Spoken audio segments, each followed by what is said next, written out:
Welcome to the series of mid term exams preparation. आज की video के अंदर आपको CS 507 का मिड टर्म का सॉल्व पेपर करवाया जा रहा है, जिसके अंदर आपको सॉल्व इंपॉर्टेंट क्वेश्चंस भी करवाए जा रहे हैं और सॉल्व MCQs भी करवाए जा रहे हैं। तो सबसे पहले आपके सामने इंपॉर्टेंट क्वेश्चंस हैं जिनके आंसर्स आपको MCQs के बाद करवाए जाएंगे। पहला ये कि discuss characteristics of flat organization. Flat organization की जो करेक्टरिस्टिक्स हैं उसको डिस्कस करें। और उसके बाद ये कि what is an office automation system. एक ऑफिस ऑटोमेशन सिस्टम जो है वो क्या है ये बताना होगा। उसके बाद ये कि discuss data mining. Data mining जो होती है उसको डिस्कस करें विद एन एग्जांपल, साथ में एग्जांपल भी। उसके बाद ये कि एनलिस्ट करें, लिस्ट दें जो टाइप ऑफ मॉडल्स यूज्ड होते हैं DSS के अंदर, उनकी लिस्ट दें। उसके बाद ये कि list any 3 benefits of CRM। CRM के कोई भी 3 बेनिफिट्स की जो लिस्ट दें। तो अब MCQs आपको करवाए जा रहे हैं, इसके बाद आपको सॉल्यूशंस करवाए जाएंगे इंपॉर्टेंट क्वेश्चंस के। तो सबसे पहला ये कि the process of managing risk, यानी कि ऐसा प्रोसेस जिसके जरिए रिस्क को मैनेज किया जाता है through developing a risk mitigation plan. किस तरीके से किया जाता है कि डेवलप किया जाता है कि रिस्क मिटिगेशन प्लान जो कि प्रिडिक्ट करता है, इंप्लीमेंट करता है और मेंटेन करता है कंट्रोल।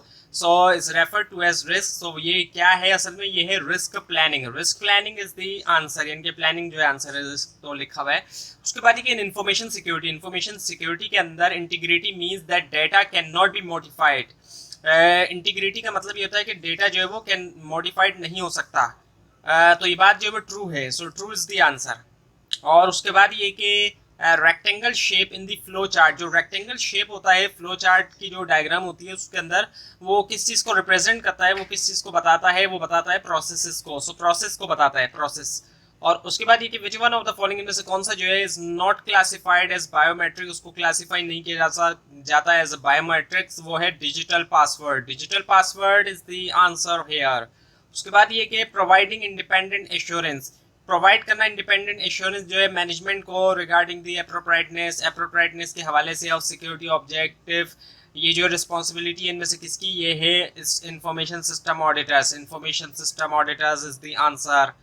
उसके बाद ये क्या, with decision environment. Decision environment के साथ देयर इज द पॉसिबिलिटी होती है ऑफ हैविंग वेरी क्विक, बहुत ही ज्यादा क्विक और जो एक्यूरेट फीडबैक होता है डिसीजन प्रोसेस के ऊपर, वो है close loop. Close loop is the answer here. उसके बाद ये कि प्रोडक्शन सिस्टम सब सिस्टम। प्रोडक्शन सब सिस्टम जो होता है नीड्स टू बी लिंक, जरूरत होती है कि वो लिंक हो with the marketing system to dash right amount of product, ताकि क्या कर सके वो produce right amount of product. उसके बाद ये कि द क्वालिटी ऑफ डिसीजंस। जो क्वालिटी होती है डिसीजंस की कैन बी जज की जा सकती है only once after they have been implemented, सिर्फ तभी जब उनको इम्प्लीमेंट किया जा चुका है। सो ये बात जो है वो ट्रू है, true is the answer here. उसके बाद ये कि विच of the following models is good, इनमें से कौन सा मॉडल जो है वो गुड है लार्ज और कॉम्प्लेक्स सिस्टम के लिए, वो है spiral model. Spiral is the answer here. उसके बाद ये कि विच of the following phase of decision making process, इनमें से कौन सा फेज जो है डिसीजन मेकिंग प्रोसेस का इन्वॉल्व, उसमें शामिल है implementing the selected course of action. Implement करना, सिलेक्टेड कोर्स ऑफ एक्शन वो है इम्प्लीमेंटेशन। इम्प्लीमेंटेशन जो है इसका आंसर है। और उसके बाद ये कि विच ऑफ द फॉलोइंग इनमें से कौन सा जो है is not one of the phases, वो फेजेस में से नहीं है डिसीजन मेकिंग के। So answer is the none of the given option, बाकी इंटेलिजेंस, चॉइस और डिजाइन। उसके बाद ये है कि dash is a group of people. इनमें से डैश जो ग्रुप होता है लोगों का, ऑर्गेनाइज टू एकम्प्लिश, ऑर्गेनाइज किए गए एकम्प्लिश करने के लिए, पूरा करने के लिए एन ओवरऑल गोल, वो है ऑर्गेनाइजेशन। ऑर्गेनाइजेशन जाहिर बात है ग्रुप होता है लोगों का और गोल के लिए उसको बनाया जाता है। उसके बाद ये which type of decision is one, इनमें से कौन सा जो है वो टाइप है डिसीजन की जो कि वो होता है for which there may be several right answer, जिसके लिए कई सारे राइट आंसर्स हो सकते हैं and there is no precise way, और कोई प्रिसाइज तरीका नहीं है कि हासिल किया जाए राइट आंसर, वो है unstructured. Unstructured is the answer here. उसके बाद ये विच of the following phase of decision making process, इनमें से कौन सा फेज डिसीजन मेकिंग प्रोसेस का जो है उसमें क्या है शामिल है, सिलेक्ट करना है course of action from those available, उनसे जो अवेलेबल है वो है choice. Choice is the answer here.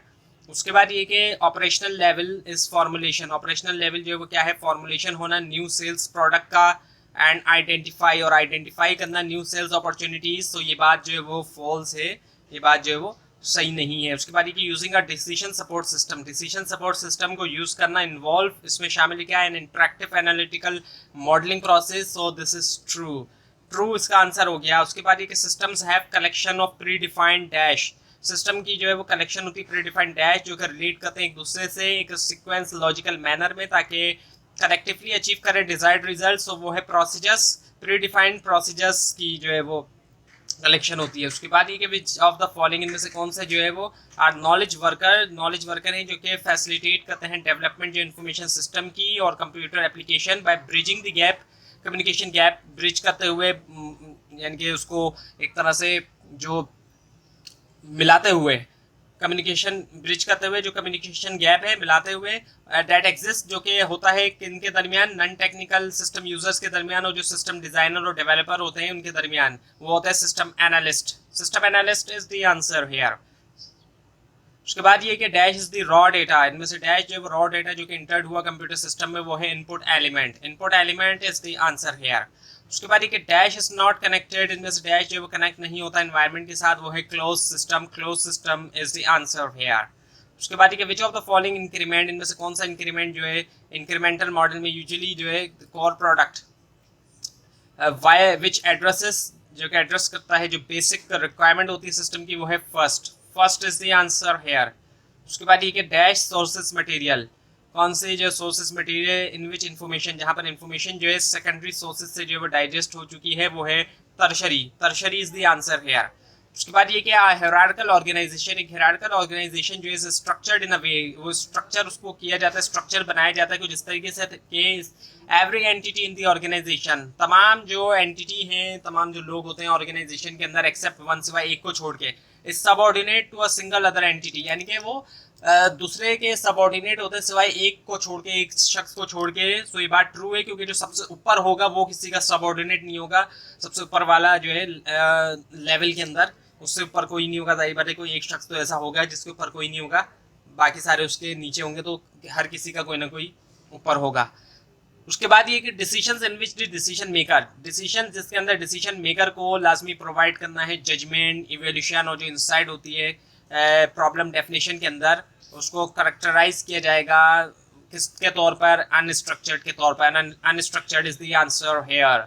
उसके बाद विच of the following phase of decision making process, इनमें से कौन सा फेज जो है डिसीजन मेकिंग प्रोसेस का उसमें शामिल है चेकिंग करना जो कॉन्सिक्वेंसेस है डिसीजंस के जो कि किया गया आफ्टर इम्प्लीमेंटेशन, वो है monitoring is the answer here. उसके बाद ये कि evaluate recovery pattern, relevant cost involve, ये जो है एग्जाम्पल है मॉनिटरिंग की, so this is true is the answer here. उसके बाद in which of the following model, उनमें से कौन से मॉडल के अंदर it is difficult to convince some customer, मुश्किल होता है कि कन्विंस किया जाए कुछ कस्टमर को that the evolutionary approach is controllable, so this is the spiral is the answer here. उसके बाद ये system that is not connected, एक सिस्टम जो कि कनेक्ट नहीं है एनवायरनमेंट से, वो खिलाया जाता है क्लोज सिस्टम क्योंकि वो बंद है, वो कनेक्ट ही नहीं है एनवायरनमेंट से, जबकि ओपन सिस्टम कनेक्ट होता है। उसके बाद ये the reports generated by the dash are use for analytical decision making by the management, reports जो कि जनरेट की जाती हैं इनमें से किसके जरिए उनको यूज किया जाता है एनालिटिकल डिसीजन मेकिंग के लिए, मैनेजमेंट करती है, वो है MIS, मैनेजमेंट इंफॉर्मेशन सिस्टम। उसके बाद ये कि an integrated man machine system, एक इंटीग्रेटेड मैन मशीन सिस्टम जो है फॉर प्रोवाइडिंग इंफॉर्मेशन प्रोवाइड करने के लिए कि सपोर्ट करे ऑपरेशंस, मैनेजमेंट और जो डिसीजन मेकिंग फंक्शंस होते हैं ऑर्गेनाइजेशन में, वो खिलाई जाती है क्या, MIS, यानी कि मैनेजमेंट इंफॉर्मेशन सिस्टम। उसके बाद ये कि अकाउंटिंग इंफॉर्मेशन सिस्टम यानी कि AIF जो है लिंक होता है to all the information system in an organization, ये बात जो है ट्रू है, सही है। उसके बाद ये कि डिसीजन मेकिंग जो है इज द कॉग्निटिव प्रोसेस है of selecting a course of action from multiple among multiple alternatives, यानी कि एक एक्शन को सिलेक्ट किया जाएगा जो बहुत सी मल्टीपल चॉइसेस है उनमें से, ये बात जो है वो ट्रू है, so true is the answer here. उसके बाद कि every decision we take in daily life, जो हर डिसीजन हम डेली लाइफ में लेते हैं वो रिक्वायर करता है हमें कुछ सॉर्ट ऑफ इंफॉर्मेशन जो है अवेलेबल अल्टरनेटिव के बारे में, वो है ट्रू, ये बात जो है वो सच है, ट्रू है। उसके बाद ये कि मीडियम साइज ऑर्गेनाइजेशन जो होती है नॉर्मली जो है उसको रन करती है फैमिलीज, और डिसीजन मेकिंग जो है डैश होती है इन ऑर्गेनाइजेशन में सेंट्रलाइज होती है, जाहिर बात है चंद लोगों के हाथों में होती है, फैमिली के ही हाथों में होगी। उसके बाद ये dash is a defined set of instruction, में से डैश डिफाइंड सेट है इंस्ट्रक्शन का, और एम क्या है कि डिस्क्राइब करना कि कैसे प्रोसीड किया जाए अचीव करने में एक प्री डिफाइंड माइलस्टोन या टारगेट, वो है procedure, so procedure is the answer here. उसके बाद ये कि इन डैश इनमें से किस स्टाइल के अंदर मैनेजर जो है वो लेता है तमाम डिसीजन? सो ऑटोक्रेटिक स्टाइल के अंदर मैनेजर खुद से ही डिसीजंस तमाम ले रहा होता है। उसके बाद एक dash is a defined set of instruction. इनमें से डैश जो डिफाइंड सेट ऑफ इंस्ट्रक्शन है, एम टू अचीव गोल्स, और एम क्या अचीव करना गोल्स, वो है procedure. So procedure is the answer here. उसके बाद ये कि close system depends on dash and data. Close system depend करता है डैश के ऊपर और डेटा के ऊपर, वो है इंटरनल रिसोर्सेज एंड डेटा। उसके बाद ये कि what if analysis technique is used by. What if analysis technique को यूज करता है इनमें से कौन सा मॉडल? वो है डीएसएस, वो है मॉडल ड्रिवन डीएसएस। और उसके बाद ये कि डिस्ट्रीब्यूटिंग कॉमन इन्फॉर्मेशन, डिस्ट्रीब्यूट करना कॉमन इन्फॉर्मेशन टू एवरीवन, हर किसी को, में रिजल्ट वो जो नतीजा होता है इन वेस्ट ऑफ टाइम। जारी बात है वेस्ट ऑफ टाइम भी होगा और कन्फ्यूजन का, ये बात ट्रू भी है या नहीं? तो ये बात ट्रू है, सच है ये बात। और उसके बाद ये कि ऑर्गेनाइजेशनल कल्चर, जो ऑर्गेनाइजेशनल कल्चर है वो स्पेसिफिक कलेक्शन होता है वैल्यूज़ का और नॉर्म का, जो कि शेयर करते हैं लोग और जो ग्रुप होते हैं एक ऑर्गेनाइजेशन में। एंड डेट कंट्रोल, और वो कंट्रोल करता है जिस तरीके से वो इंटरेक्ट करते हैं एक दूसरे के साथ, और जो स्टेक होल्डर्स आउटसाइड होते हैं किसके? ऑर्गेनाइजेशन के।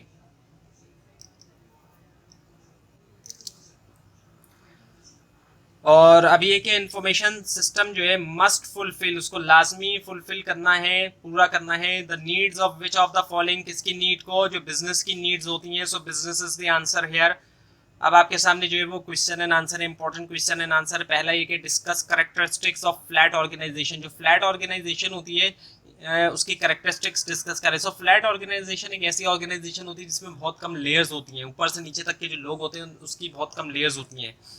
सो इसकी जो कैरेक्टरिस्टिक्स है इसमें क्या होता है कि हाई नंबर ऑफ सबऑर्डिनेट पर सुपरवाइजर, एक सुपरवाइजर के अंडर में काफ़ी सारे लोग होते हैं, कम लेयर्स होने की वजह से ये होता है।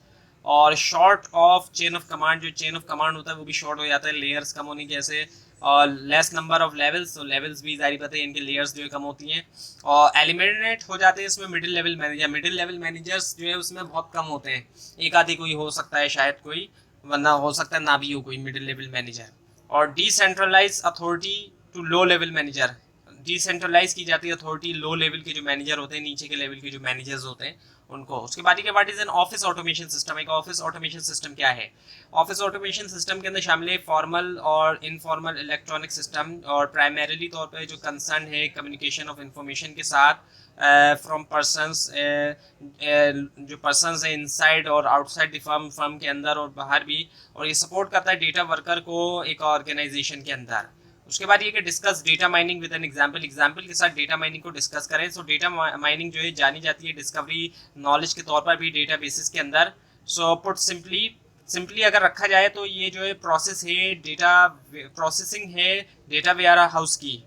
और ये जो प्रोसेस है ऑटोमेटिकली तौर पे सर्च करने के लिए लार्ज वॉल्यूम ऑफ डेटा जो है पैटर्न्स के लिए। और पर्पस क्या है? अनकवर करना पैटर्न्स और relationship contain with in the business activity, और इसके अलावा हिस्ट्री और प्रेडिक्ट करना फ्यूचर बिहेवियर। सो डेटा माइनिंग जो है बन गया है एक इम्पॉर्टेंट पार्ट जो है कस्टमर रिलेशनशिप मैनेजमेंट का। और एग्जांपल अगर ली जाए सो कंसीडर करें कि एक रिटेल सेल्स डिपार्टमेंट है, डेटा माइनिंग सिस्टम जो है वो इन्फर कर सकता है रूटीन ट्रांजैक्शन से कि कस्टमर जो है वो लेता है इंटरेस्ट बाय करने के अंदर ट्राउज़र एक ख़ास तरह का और एक ख़ास सीज़न के अंदर। सो ये जो एक कोरिलेशन बना सकता है कस्टमर के दरमियान भी और उसकी जो बाइंग हैबिट है यूज़ करते हुए फ्रीक्वेंसी जो है उसके परचेजेस की, कब ज़्यादा परचेज कर रहा है कस्टमर। सो मार्केटिंग डिपार्टमेंट जो है वो देखेगा इस इंफॉर्मेशन को और वो फोरकास्ट कर सकता है पॉसिबल जो क्लाइंटेल है ताकि मैच करे शर्ट्स। सो सेल्स डिपार्टमेंट जो है वो स्टार्ट कर सकता है एक डिपार्टमेंटल कैंपेन की सेल करे शर्ट्स जो है बायर्स को ट्राउज़र के डायरेक्ट मेल के ज़रिए, इलेक्ट्रॉनिक या फिर दूसरी तरह। सो इस केस के अंदर डेटा माइनिंग सिस्टम जो है उसने जनरेट किया प्रोडिक्शन या फिर एस्टिमेट किया कस्टमर के बारे में जो कि प्रीवियसली तौर पे अननोन था कंपनी के लिए।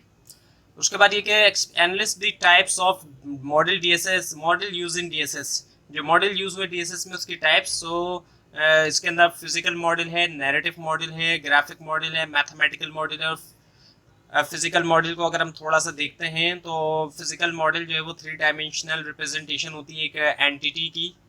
सो फिजिकल मॉडल जो है वो यूज़ होते हैं बिजनेस वर्ल्ड में, इंक्लूड जो है वो स्केल मॉडल है शॉपिंग सेंटर्स का, और जो प्रोटोटाइप है न्यू ऑटोमोबाइल्स का। सो फिजिकल मॉडल सर्व करता है एक पर्पस जिसको फुलफिल नहीं किया जा सकता रियल थिंग से, और ये जो है बहुत ही कम एक्सपेंसिव है शॉपिंग सेंटर इन्वेस्टर के लिए, और एंड ऑटोमेकर के वो चेंज कर सकें डिज़ाइन के अंदर उनके जो फिजिकल मॉडल्स हैं देन टू इसके मुकाबले में कि जो फाइनल प्रोडक्ट है। उसके बाद है फिर नैरेटिव मॉडल्स। सो स्पोकन और जो रिटन डिस्क्रिप्शन होता है एक एंटिटी का एज नैरेटिव मॉडल के तौर पर, उसको यूज़ करते हैं डेली जो है मैनेजर, और सरप्राइजिंगली तौर पे ये सेल्डम रिकग्नाइज किया जाता है as a model. And for instance तमाम जो कम्युनिकेशन बिजनेस कम्युनिकेशन है वो नैरेटिव मॉडल्स हैं। और ग्राफिक मॉडल्स की अगर हम बात करें, ये मॉडल रिप्रेजेंट करते हैं एंटिटी को ग्राफ्स की फॉर्म में या फिर पिक्टोरियल रिप्रेजेंटेशन, इनके पिक्चर वगैरह।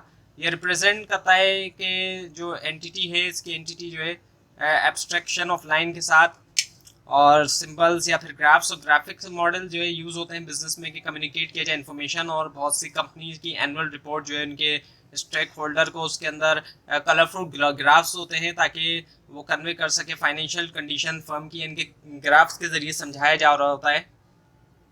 फॉर इंस्टेंस बार ग्राफ जो है फ्रीक्वेंटली आस्क क्वेश्चन की with number of time they are ask.